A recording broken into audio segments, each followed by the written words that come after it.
How can I do a proper job when you obstruct me? Duncan was furious when he was to the shed. He had to do a night duty at the quarry. Why? Skarloey was puzzled. You were on the bridge when I got to the way to the quarry, and I couldn't pass through. The thing controller would tell me my job wasn't done properly. Why was I being blamed? It's not fair. What do you mean by that? Now, Skarloey was even more puzzled. I haven't met you today until now. I hadn't even been to the quarry. Don't play dumb with me, I know what you did. Duncan was still cross. Is that so? Chuckled Rusty. I thought an engine on the bridge was a ghost, and you ran away because you scared it again. Everyone laughed when they heard Rusty's joke. Duncan was red in the face for fume and shame. However, he wasn't the only one who got laughed at. Oh, come on, Rusty chuckled. You're the one who should laugh. After all, you are made fun of Duncan. Peter Sam, along with the Handel, has kept quiet. They didn't take Rusty's joke amusing. Rather, they seemed to be chilled. Duncan, Peter Sam shivered. You must have seen the Doppelgänger. Then it tears me even more. Duncan fumed more. It's very serious, you know, said the Handel. I'm sure of that. We both saw them. When? Asked Skarloey. It was after you had gone to be mended, Skarloey, said Peter Sam. It was only just at the time, so you don't know the story. And he and the Handel began to tell their experience. Not long ago, before Rusty came, there was another number 5 engine. He helped the Handel and Peter Sam, helping with passengers. He wasn't a strong kind of engine though, so he couldn't run with some slate load. He also wasn't a pleasant kind of engine, as he often showed the black smoke to his driver, engines, or any other annoying things. Before reaching the quarry, there is a bridge over a narrow gauge. Engines have to cross this narrow bridge when they get to the quarry. When it is nighttime, mist shrouded over the ravine, so engines have to be careful passing through. One night, it was the Handel's turn to take trucks to the quarry, despite his liking. Number 5 and Peter Sam was sleeping in the shed, but the Handel was away, or so they thought. Just what on earth were you thinking, Number 5? The Handel snorted to the shed with fury.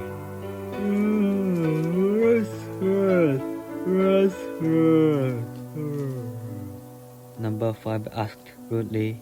He was in a bad mood but disturbed his sleep. You blocked my way, the Handel claimed. On the bridge! I couldn't do any duties thanks to you. I'm very sorry to beg your pardon, said Number 5 ironically. But how could I live on the other side of the line while sleeping here? I'm afraid he's right, said Peter Sam. Neither he nor I rest the shed. Besides, he can't pass through you, you know. There's no way to take over him. And I suppose there's no one on my side. The Handel around, and no one cares about the mysterious things as of now. Following the Handel, it was Peter Sam's turn to go to the quarry. Oh, be careful, said Number 5 before he left. Don't misjudge anything but block the line like some engines, The Handel groaned at Number 5's remark. By the time he was about to reach the bridge, it was getting dark, and fog hung in the air. He was about to cross the bridge when he saw something on the other side. He thought it was a flock of fireflies. It was a blur in the mist, but it looks like a shadow of rolling stuff. Not for long, the fog was slowly diluted. Although the shadow wasn't still obscure, he recognized what it was. The things that blocked the line was number 5, as if they exist as twins. But, it can't be him, Peter Sam gasped. I saw him earlier. Then, what am I looking? The blurred figure stared at him. Peter Sam couldn't pass through the bridge, not just number 5 blocked his way, but he was very frightened to see illogical sight of another number 5. He couldn't do anything but run away. The next morning, Peter Sam told number 5 what he had seen. As expected, number 5 just scoffed. Too old engine afraid of the illusion? He laughed. There's no such thing like that. You two got completely mad or something. The Handel thought Peter Sam was teasing him at first, but when he knew it wasn't a funny joke, his anger turned into fear. They couldn't tell for sure, but something bad would happen. They reckoned so. One evening, the sync controller spoke to number 5. Coral the Godbound was left on the quarry. Please pick her up before tomorrow's first train. Can't another agent do that, sir? I'm exhausted, claimed number 5. I've never been to the quarry before. I don't want to go such a noisy and dusty places, You will do as you're told, said the sync controller. Otherwise, I might break you into some pieces or something. He blew black smoke into the sync controller and reluctantly got to work. And he never did come back again, Peter Sam said. He never managed to get the quarry either. Ironically, the Handel followed plainly. He didn't want to go there, you see. Whatever happened? The other engine wondered. He was fallen off the bridge, Peter Sam said mournfully. Just like us. He saw another figure of himself. Supposedly he had gone to the lunatic, maybe panicked for the sight, and shot towards suddenly. He lost his balance on the rails, probably stumbled over stone or something, and then, well, he plunged into the swamp below. The other engines were lost for word. I don't get it. Renius broke the silence. How and who could see the final his moment? Surely there's no one around. His driver survived, jumping before number 5 fell, Peter Sam answered. And he said he definitely saw the another number 5 in the fog. We think of him as Doppelgänger, says the Handel coldly. The legend has it, when you see the other yourself, something bad will happen.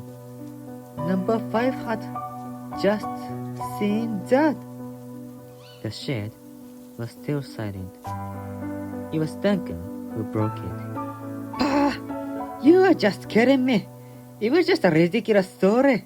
We're just serious as men, Duncan. The Handel hushed him. Deny it all you want, said Peter Sam. But you'd know what you saw.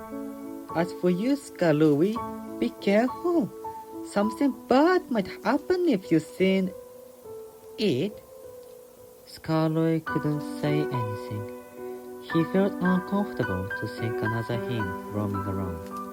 And 2 engines said that if he saw it, he would get in a worse situation. Feeling anxious, Skarloey fell asleep, hoping he won't have to meet the Doppelgänger. Unfortunately, his chance to meet the Doppelgänger was sooner than he thought. The sync controller spoke to him the next evening. I want you to fetch some trucks to the quarry. I know you're tired after some passenger train, but you're the only engine available. Yes, sir, said Skarloey, but he didn't want to go to the bridge before the quarry. Came home with the Doppelgänger culture, teased Duncan. Duncan?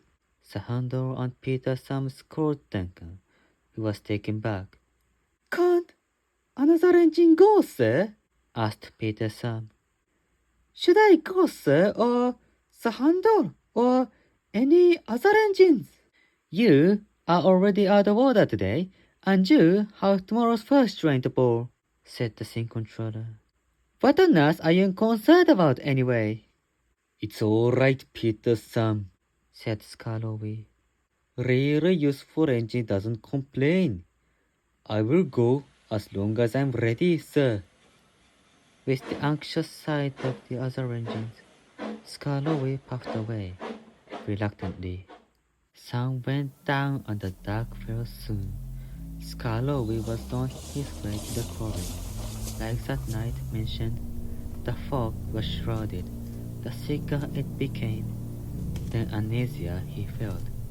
As he reached the bridge, there was the engine on the other side of the narrow gauge. Skarloey felt chill, as if his water in the tank was suddenly frozen. It was another him in the mist. Skarloey had almost gotten an illusion of watching a dull mirror in front.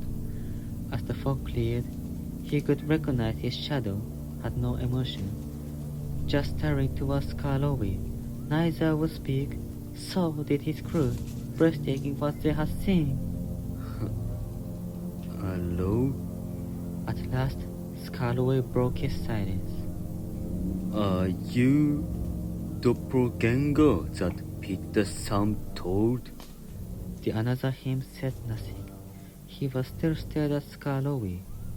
Although he was scared, Skarloey expected to see this scene owing to Peter Sam's story. He was terrified, however, when he saw the Doppelgänger had started to run forward. The another him was trying to raise Skarloey slowly. His crew couldn't react in fear, as they couldn't move his back. Skarloey shut his eyes, shivering. He was too frightened to move either. Please stay away from me. Don't let me off this bridge, he pleaded. Still shaken, Skarloey opened one eye. He couldn't be sure, but he felt like he recognized a little expression of sadness on the another him's face in a blink. Everything happened shortly right after. When another enemy was about to pass the half of the bridge, it was off the rails, fell off the iron bridge, and plunged into the water below. Everyone was overwhelmed by the unexpected sight. Skarloey's driver inspected the rails. Then he gasped. There was some track distortion in the middle of the bridge, he said. If it weren't for the engine, it wouldn't be us who had fallen off. We should tell Rusty and Mr. Hugh, sighed the fireman. We survived anyway. In spite of encountering a doppelganger, we avoided the same fate as number 5. Serves its right to haunt us. But Skarloey had another speculation. He tried to warn me, he thought. And he did the same thing to number 5, but he was too disturbed to accept his caution. Not for long, the rails on the bridge were repaired, and things went normal without hearing the doppelganger story. But Skarloey has always thought towards another him whenever passed the bridge, and he always gave a whistle whenever he passed the bridge, not only for caution, but to express the thanks for the warning to engines who pass.